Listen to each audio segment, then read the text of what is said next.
আসসালামু আলাইকুম।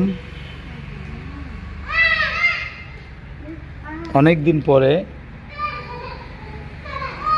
আমাদের বরিশাল জেলার অন্তর্গত গুঠিয়া ইউনিয়নের গুঠিয়া মসজিদ নামে পরিচিত যে মসজিদটি অপরূপ সুন্দর একটি মসজিদ, আল্লাহর ঘর।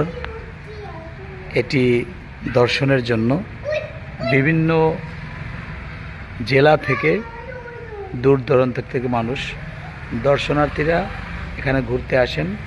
এই মসজিদ কমপ্লেক্সের পাশাপাশি এখানে একটি মাদ্রাসাও এখানে আছে। এই মাদ্রাসাটিতে এখানে হেফজখানা থেকে শুরু করে জামাতখানা এখানে আছে। অসংখ্য ছাত্ররা এখানে